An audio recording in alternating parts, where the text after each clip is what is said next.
महाराष्ट्र प्रदेश राष्ट्रवादी काँग्रेसचे शरद पवार गटाचे अध्यक्ष आदरणीय जयंतराव पाटील, व्यासपीठावर उपस्थित सर्व मान्यवर, उपस्थित सर्व बंधू भगिनी आणि मित्रांनो,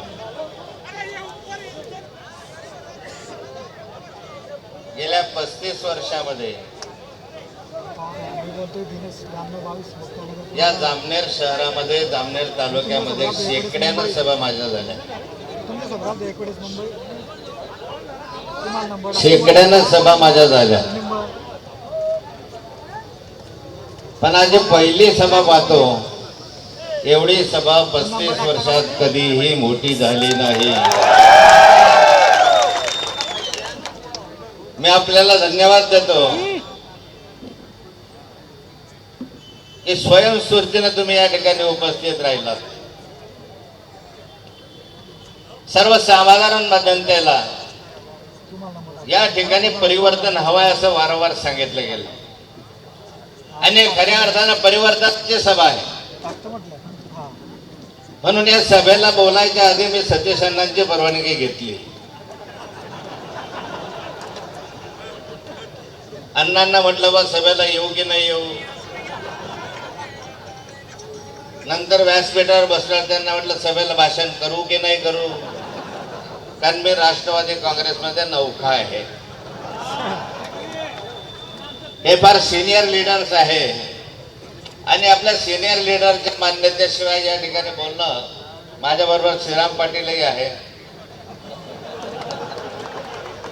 सतीश अण्णा म्हणाले आधी नाथाभाऊंनी श्रीराम पाटलांची माफी मागितली पाहिजे तरच पार्टीमध्ये आलं पाहिजे. आता नाथाभाऊच आहे. नाही, श्रीराम पाटील तुम्ही नाही बोलले, सतीश अण्णा बोलले, म्हणून मी त्यांची परवानगी घेतली.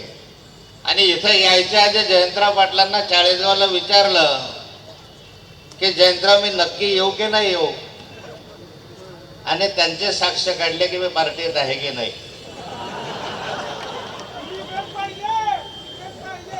खरं म्हणजे सतीश अण्णांना किंवा तुम्हा साऱ्यांना काही गोष्टी माहितीच नाही ज्या मी तिथं सांगणार पण नाही.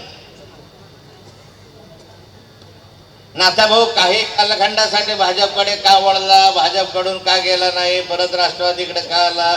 मी राष्ट्रवादी कधीही सोडलेली नव्हती. मी भाजपमध्ये मला प्रवेश द्या असं कधीही म्हटलं नव्हतं. मला भाजपमध्ये या म्हणून आमंत्रण होते आणि ते कसे होते ते तुम्हाला माहिती नाही. माननीय शरद पवार साहेब आणि जयंतराव पाटील साहेब या दोघांनाच फक्त माहिती आहे. त्यामुळे ते फार खोलवर जात नाही. वेळ फार कमी आहे, 10 मिनिटं 5 मिनिटाची वेळ मला दिली आहे. पण आज आपण हे सारं पाहत असताना माझ्या असं लक्षात आलं की माणसं कोण आहे.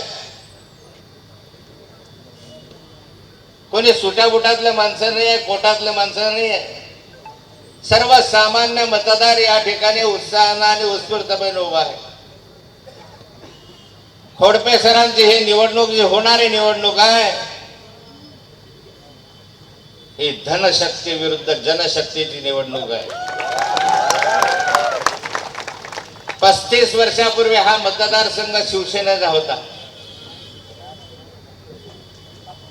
डॉक्टर मनोहर पाटील त्याचे उमेदवार होते, बरोबर आहे का.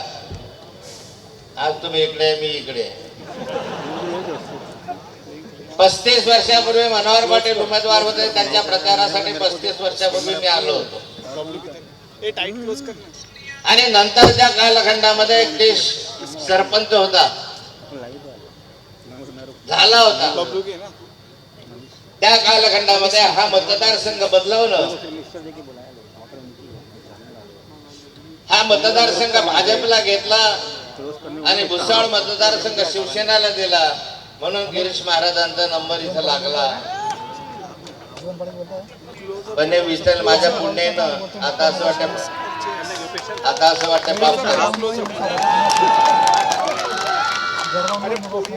ज्या माणसाला मोठं करण्याचा प्रयत्न केला, मला त्या कालखंडात 35 वर्षापूर्वी ज्यावेळेस तिकीट दिलं पार्टीने, प्रमोद महाजनांनी, त्या कालखंडात वाटलं की हा सद्ग्रस्त एका पेन्शनर शिक्षकाचा माणूस संस्कारामधला असेल,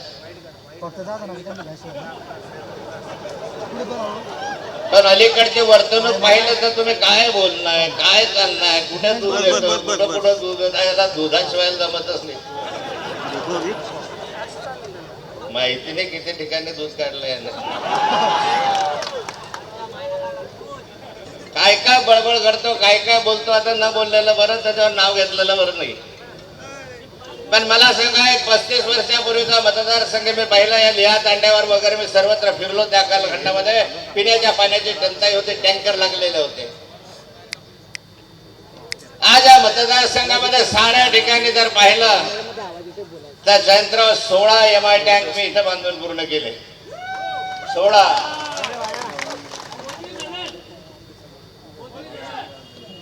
गोधरी, देवळी, गोगडी नाला, देवळी नाला, वातने, या देवातून दाखवू का? जयंतराव कमानी तांडा कोणी बांधला? नाथाभाऊने. शेरी, लोंढरी, मोईगाव, सोनाळा, पिंपळगाव, गोलाई, हिजरा नाला, पाडदे, वा तुला आठवला पाडदे बरोबर, देवारी, शहापूर, वाकडी, देवळी नाला, गोगडी नाला, सोनसगाव, वाघोरचं टेंडर कोणी काढलं, भागपूरचं टेंडर कोणी काढलं. मग आज जे जामनेर तालुका सुजलाम सुफलाम दिसतो आहे त्याचं मूळ श्रेय कुणाचं आहे? जर सरकार कुणाचं असलं तरी नाथाभाऊचं. आणि 5 वर्ष पाटबंधारे मंत्री राहिला गिरीश.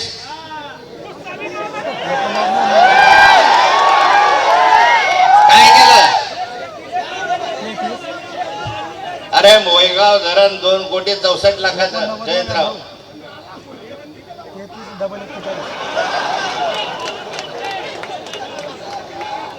नाला खोलीकरण केलं. चांगलं खोलीकरणाची सवय लावली तुम्ही.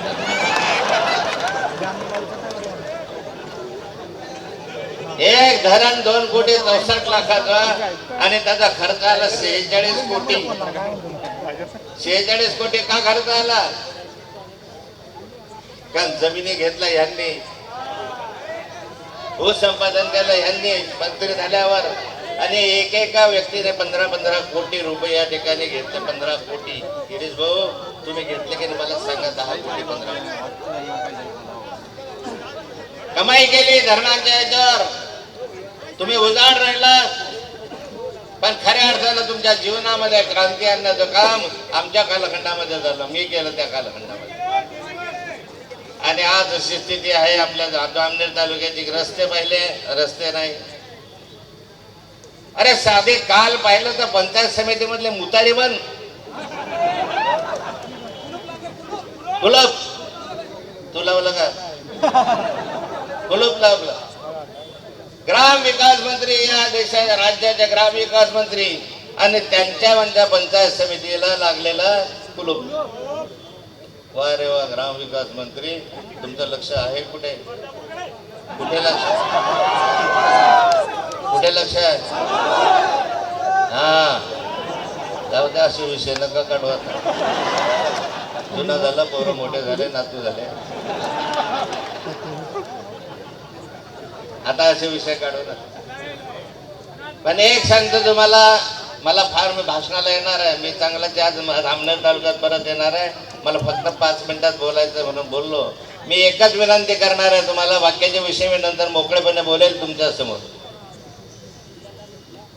की ही निवडणूक म्हणजे, हा निवडणूक म्हणजे आर पारची निवडणूक आहे. तुम्हाला एक संधी आली आहे या ठिकाणी. जशी 95ला संधी होती. ज्यांनी यांना जागेवर बसवलं त्यांना उतरवण्याचं काम सुद्धा आम्ही करणार आहोत. अरे एवढं मोठं केलं, इतकी मदत मी केली की तुम्हाला माहिती नाही. एवढी मदत प्रत्येक निवडणुकीत केली. मला आठवतं जेव्हा सोनियाजींची सभा या ठिकाणी झाली, अशी पतली झाली होती. कसे झाले 2009 गिरीश भाऊ माझ्याकडे आले, भाऊ काही करायचं तर काय जनसमुदाय होता सोनेजनच्या सभेला, तर माझं काही खरं नाहीये, असं रडायचं असं पडायचं माझे पाय धरायचं, कसंही करा. म्हटलं मी काय करू शकतो.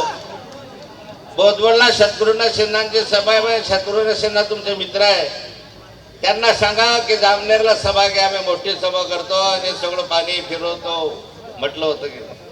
आणि मग जामनेर बोधवडची सभा शत्रुघ्न सिन्हांची रद्द करून गिरीश भाऊंसाठी खास या जामनेरला सभा घेतली. वातावरण बदललं म्हणून 5,000 निवडून आले की नाही. आणि आता जानगे जे खोडपे सर ज्यांना ते म्हणताय की तुम्हाला काय दिलं नाही गिरीश भाऊंनी, तुम्हाला जिल्हा परिषद अध्यक्ष केला, आणखी काय करायला पाहिजे. हो, त्यांना जिल्हा परिषदचा अध्यक्ष केलं, नाथाभाऊच्या सूचनेनं केलं होतं.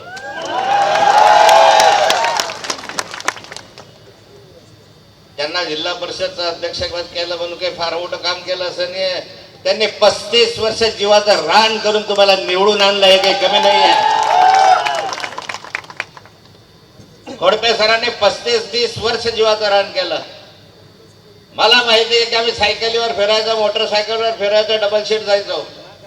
आणि मी खोडपे सरांना म्हणा पडला तर चालेल पण उभं राहा, निवडणुकीला उभं राहायला पाहिजे.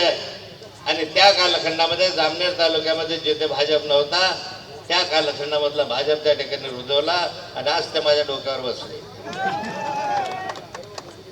त्यामुळे आता तुम्हाला सांगतोय की या निवडणुकीमध्ये ही आरपार जी निवडणूक आहे, अभिनय तो बस इतकं लक्षात ठेवा. अभिनय तो कभी नव्हे. ज्यांचा सत्तेचा ज्यांना माज आलेला आहे, जे मस्तीमध्ये आहे, जे गुरमीमध्ये आहे, समोरच्याला क्षुल्लक समजायला लागल्यात, कोण कुठे होतात कुठे झालात. एका पेन्शनर शिक्षकाचा मुलगा आज कुठल्या कुठे जाऊन पोहोचला हे तुम्ही उघड्या डोळ्यानं पाहतात.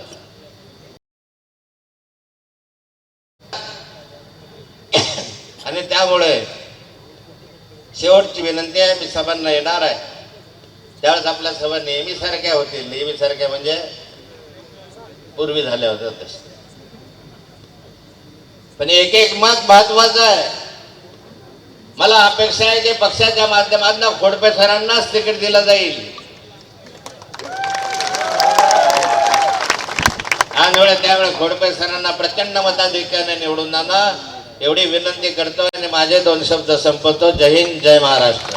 खूप खूप धन्यवाद आदरणीय नाथाभाऊ. टप्प्यात आल्यानंतर कार्यक्रम असतो आणि निश्चित परिवर्तनामध्ये आपण सर्वजण भागीदार असाल. महाराष्ट्र राज्य राष्ट्रवादी काँग्रेस शरदचंद्र पवार पक्षाचे सन्माननीय प्रदेशाध्यक्ष आदरणीय जयंतरावजी पाटील साहेब, आपणास विनंती की आपण या शिवस्वराज्य यात्रेच्या निमित्तानं आभास संबोधित करावं. व्यासपीठावरील सर्व